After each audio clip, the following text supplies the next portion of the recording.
चचा इस घर को आग लग गई, इस घर को आग लग गई, घर के चिराग से। मेरे प्यारे साथियों, देखना समाज में कोई तरक्की करे, सोसाइटी में कोई तरक्की करे, अपनी बिरादरी में कोई तरक्की करे, पहली मुखालिफत अगर उठती है, आवाज उठती तो अपने ही लोगों से।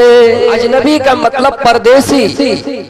आपके समाज में कोई आया, आप उसे जानते नहीं है कि ये कौन है। बदाल इस्लाम गरीबा व सयऊद कमा बदा गरीबा। जब इस्लाम शुरू में फैल रहा था, जब इस्लाम शुरुआती दौर में फैल रहा था, तो इस्लाम के मानने वाले अजनबी थे। इस्लाम को भी कोई जानता नहीं था कि इस्लाम क्या है। जैसे हम और आप अभी कुर्बानी कर रहे हैं तो हमें मालूम है, लेकिन उस वक्त किसी को मालूम नहीं था। मेरे भाइयों, सहाबाए किराम इस्लाम ले आए। उस दौर में धीरे धीरे एक दो आदमी करके इस्लाम लाए। आप सफा पहाड़ी पर चढ़ गए। अल्लाह के रसूल सल्लल्लाहु अलैहि वसल्लम इस्लाम की दावत देने के लिए, लोगों को एक अल्लाह की तरफ बुलाने के लिए सफा पहाड़ी पर चढ़ गए और आपने आवाज दी, अय्युहन्नास, आए लोगों, आए साथियों, आए कुरैश वालों, इस पहाड़ के पास आ जाओ, इस पहाड़ में आ जाओ। सारे लोग फज्तमात इलैहि कुरैश, कुरैश वाले उस पहाड़ में जमा हो गए।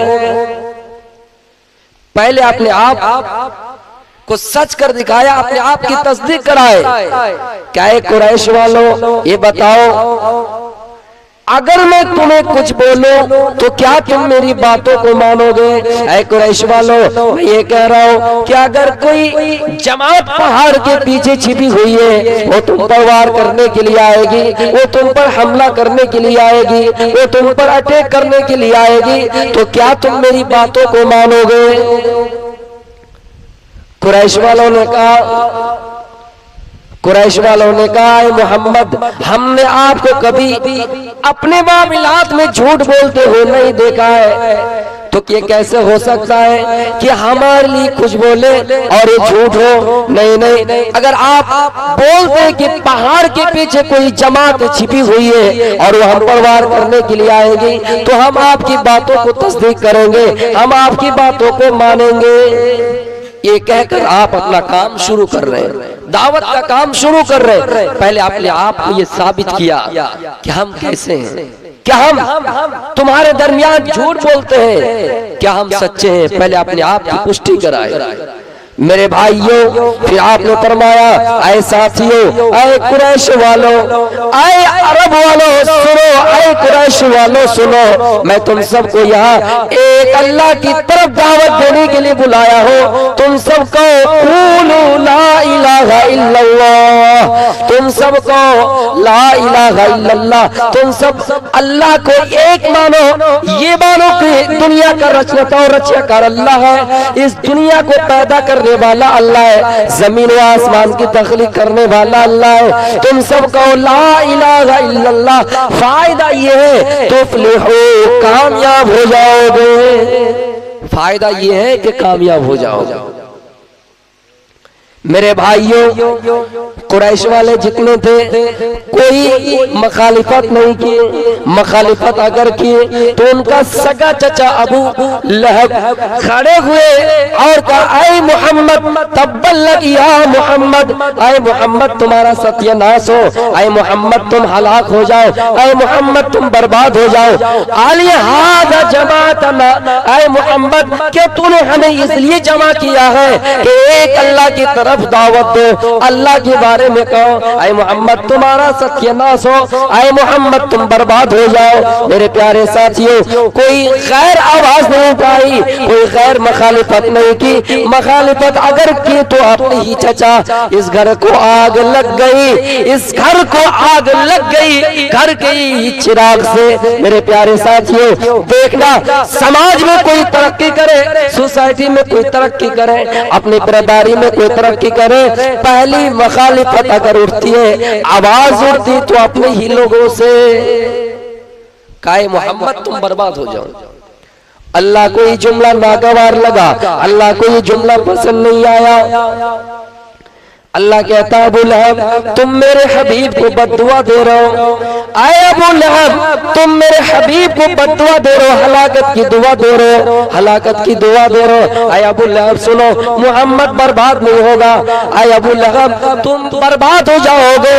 और ये सूरत नाजिल कर दी, तब्बत यदा अबी लहब व तब मा अगना अन्हु मालुहु व मा कसब। मेरे भाइयों, अल्लाह ताला कहता है आए अबू लहब तुम्हारा ये जुमला यही रहेगा, लेकिन आने वाली नस्लें कल कयामत की सुबह तक जब कुरान पढ़े, कुरान की तिलावत करें, जब कुरान की तिलावत करें, नमाज पढ़े और नमाज में इस सूरत को पढ़े, नमाज में इस सूरत को पढ़े, तब्बत यदा अबी लहब व तब कि टूट गए अबू लहब के दोनों हाथ, अबू लहब बर्बाद हो गए। मा अगना अन्हु मालुहु व मा कसब, और ना अबू लहब को उसके माल काम आया ना औलाद काम आया। तो मेरे भाइयों, अबू लहब ने मोहम्मद को बद्दुआ दी सल्लल्लाहु अलैहि वसल्लम, तो अल्लाह ने उसकी मजम्मत के लिए एक सूरत नाज़िल कर दी। और जब उम्मत इस सूरत की तिलावत करेंगे, अबू लहब की मजम्मत होती रहेगी। तो मेरे प्यारे साथियों, इस्लाम शुरुआती दौर में जब फैल रहा था तो इस्लाम को जानने वाला कोई नहीं था। सहाबा इकराम की जिंदगी को देखिए, हजरत बिलाल रज़ियल्लाहु ताला अन्हु ईमान ले आए। एक ही गुलाम है हबशी, एक ही गुलाम है।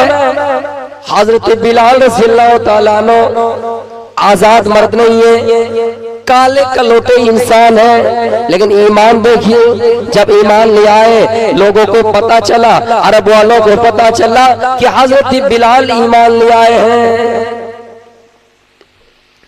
बिलाल के गले में रस्सी डाल दिए जाते और बच्चों को रस्सी थमा दिए जाते और कहा जाता अरे बच्चों, बिलाल के गले में रस्सी है तो उनको रस्सी को खींचो और अरब की तपती हुई सहरा में बिलाल को खींचो, रेतीली जमीन में बिलाल को खींचो। मेरे भाइयों, बिलाल के सीने में गर्म पत्थर रख दिया जाता, बिलाल के सीने की चर्बी पिघल रही है मेरे भाइयों, और बिलाल को प्रेशर दिया जाता है और कहा जाता बिलाल इस्लाम छोड़ दो, ईमान छोड़ दो, हम तुम्हें तकलीफ नहीं देंगे। लेकिन मेरे भाइयों, बिलाल के अंदर ईमान देखिए, जिस बिलाल को तकलीफ दी जा रही है और प्रेशर दिया जाता है, फिर भी बिलाल कहता है अहद अहद लोगों, मैं एक अल्लाह पर ईमान ले आया हूँ, अल्लाह एक है, अल्लाह एक है, अल्लाह एक है, चाहे मारो पीटो सताओ, मर जाना कबूल है, लेकिन इस्लाम छोड़ना कबूल नहीं है। मेरे प्यारे साथियों, बिलाल काले है, बिलाल गुलाम है, लेकिन ईमान देखिए कि गुलाम होकर काला होकर काले, इसीलिए तो इस्लाम कहता है काला और गोरा से कोई मतलब नहीं है, आजाद और गुलाम से कोई मतलब नहीं है। बिलाल काले हैं, बिलाल गुलाम है, लेकिन ईमानी गैरत देखे कि बिलाल अहद अहद कह रहे हैं। हम और आप दुनिया में काले इंसान का मजाक उड़ाते हैं, हम और आप ये सोचते हैं कि दुनिया में हम गोरा रहे, समाज में हमारा नाम होगा, समाज में हमारी तारीफ होगी, और अपने चेहरे को दुनिया में साफ बनाने के लिए दुनिया में बहुत तरह का आला इस्तेमाल करते हैं, न जाने किस किस किस्म के साबुन इस्तेमाल करते हैं, न जाने किस किस किस्म के हम और आप क्रीम इस्तेमाल करते हैं मेरे भाइयों। लेकिन याद रखिए कि कल कयामत के दिन दो तरह के लोगों को लाया जाएगा, कल कयामत के दिन दो तरह के लोगों को लाया जाएगा। वजूह यौमइदिन मुस्फिरा व ज़ाहिकतुन मुस्तबशिरा व वजूह यौमइदिन अलैहा गबरा तरहकुहा कतरा उलाइका हुमुल कफरतुल फजरा। रब की अदालतों में दो तरह के लोगों को पेश किया जाएगा। एक किस्म के लोग वो होंगे जो हंसते हुए आएंगे, जिनके चेहरे पे मुस्कुराहट होंगे, जिनके चेहरे पे मुस्कान होंगे, जो हंसता हुआ आएगा। और एक किस्म के लोग वो होंगे जिनके चेहरे पे गर्द पड़ी होंगी और जिनके चेहरे पे स्याही चढ़ रही होंगी। दो तरह के लोगों को लाया जाएगा। एक खुश हो खुर्रम हस्सास बस्सास हो के आएंगे, हंसते हुए आएंगे। और एक किस्म के लोग वो होंगे जिनका चेहरा काला होगा, जिनके चेहरे पर गर्द पड़ी होंगी, जिनके चेहरे पर स्याही चढ़ रही होंगी। मेरे भाइयों, उस दिन की हम और आप तैयारी करें कि उस दिन हमें और आप अपने चेहरे को कैसे साफ बनाना। दुनिया में लोगों के सामने अपने चेहरे को अच्छा बनाने के लिए दुनिया के बहुत तरह के मोबाइल में आजकल ऐप इस्तेमाल होता है, खूबसूरत बनने की कोशिश करते हैं। लेकिन याद कीजिए कि जब बारगाह इलाही में पेश किया जाएगा, रब की अदालत में पेश किया जाएगा, दो तरह के लोग आएंगे। एक किस्म के लोग वो होंगे जिनका चेहरा काला होगा, एक किस्म के लोग वो होंगे जिनका चेहरा मुस्कुराता हुआ होगा। तो हमें और आपको दुनिया में लोगों के सामने अपना चेहरा अच्छा बनाने से बेहतर कि हम आखिरत के लिए तैयारी करें और आखिरत के बारे में सोचें कि वहाँ हमारा चेहरा कैसे रोशन होगा। दुनिया में भी बनिए, मना नहीं है, लेकिन आप ये भी सोचें कि आखिरत में हमारा चेहरा कैसे साफ होगा। हजरत बिलाल रज़ियल्लाहु ताला अन्हु गुलाम है, हजरत बिलाल रज़ियल्लाहु ताला अन्हु काले हैं, लेकिन बिलाल का ईमान देखिए, बिलाल का ईमान देखिए। बिलाल कहते अहद अहद अहद।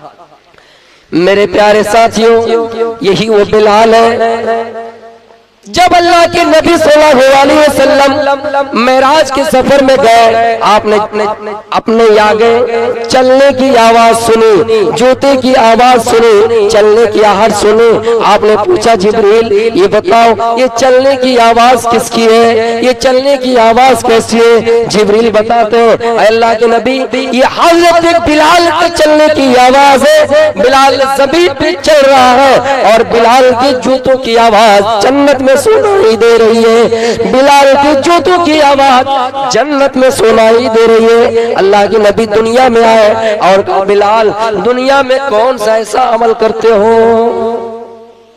दुनिया में कौन सा ऐसा अमल करते हो, मैंने जन्नत में तुम्हारे चलने की आवाज सुनी।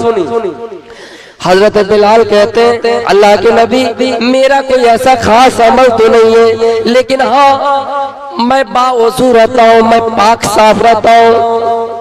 वज़ू किया, 2 रकात नमाज पढ़ी, बावज़ू रहा, फिर पेशाब किया, पाखाना किया, फिर जब वज़ू टूटा मैंने फौरन वज़ू बना लिया, फिर 2 रकात नमाज पढ़ ली। मैं सोया, फिर जागा, जैसे जागा मैंने 2 रकात नमाज अदा कर ली। यानी मैं हमेशा पाक रहता हूँ, हमेशा बावज़ू रहता हूँ। मेरे भाइयों, अल्लाह के नबी ने फरमाया बिलाल यही वो तुम्हारा अमल है जिसके बदौलत जन्नत में तुम्हारे चलने की आवाज सुनाई दे रही है। मेरे प्यारे साथियों, बिलाल काले, बिलाल हफ्सी है, बिलाल गुलाम है मेरे भाइयों, लेकिन बिलाल की अजमत देखिए अल्लाह के नजदीक कि बिलाल के चलने की आवाज जन्नत में सुनाई दे रही है। मैंने कहा था अल्लाह किसी के जिस्म को नहीं देखता, किसी के चेहरे को नहीं देखता। हजरत बिलाल काले हैं, लेकिन मेरे भाइयों खाने काबा फतह कर लिया जाता है, मक्का फतह कर लिया जाता है। जिस खाने काबा में 360 मूर्तियां रखी हुई थी, 360 भूते रखे हुए थे। जाल हक व ज़हक़ल बातिल इन्नल बातिल काना ज़हूक़ा। हक आ गया और बातिल मिट गया, और बातिल को मिटना ही था। उस खाने काबा के लिए हजरत बिलाल को आज़ान देने की जिम्मेदारी दी जाती है। मेरे प्यारे साथियों, बिलाल की आज़ान में इतनी तासीर थी, बिलाल की आवाज इतनी मीठी थी, बिलाल को आज़ान देने की जिम्मेदारी दी जाती है। अल्लाह की कसम, जब बिलाल आज़ान देते थे तो अरब की औरतें छतों पे चढ़ जाया करती थी बिलाल की आज़ान सुनने के लिए।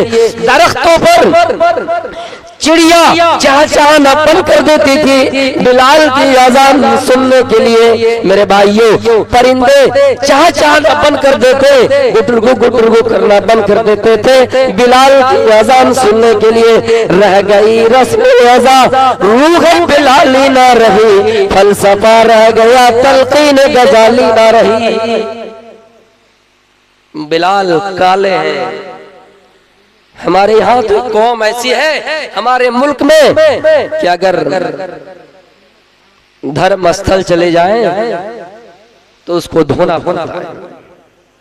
छोटी जात के नीची जात के अगर धर्म स्थल भी चले जाएं तो उसको धोना पड़ रहा है। हजरत बिलाल गुलाम है, हबसी है, लेकिन मकाम कितना बड़ा है। आजान देने की जिम्मेदारी बिलाल को दी जाती है।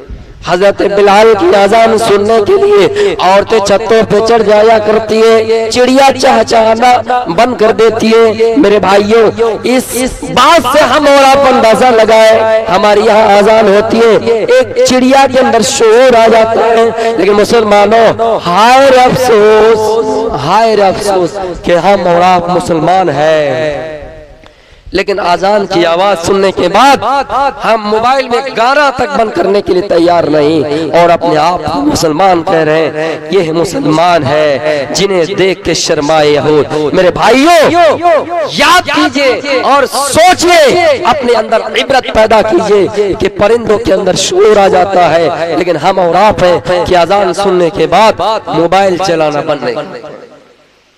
हजरत बिलाल काले हैं, अल्लाह कहता है कि लय्यना लल्लाह लुहुमुहा वला दिमाउहा वलाकिन यनालुहु तक़वा मिनकुम। ऐ लोगों, जब तुम कुर्बानी कर रहे हो तो अल्लाह को ना गोश्त पहुंचता है ना खून पहुंचता है, अगर पहुंचता है तो तुम्हारा तक़वा पहुंचता है। अल्लाह के नबी हदीस में फरमा रहे हैं कि ला यंजुरु इला सुवरिकुम व अजसामिकुम। अल्लाह ना तुम्हारी शक्ल की तरफ देखता है ना तुम्हारे जिस्म की तरफ देखता है, हाँ वलाकिन यंजुरु इला कुलूबिकुम व अमालिकुम। हाँ, अल्लाह ताला तुम्हारे दिल को देखता है, तुम्हारे अमाल को देखता है।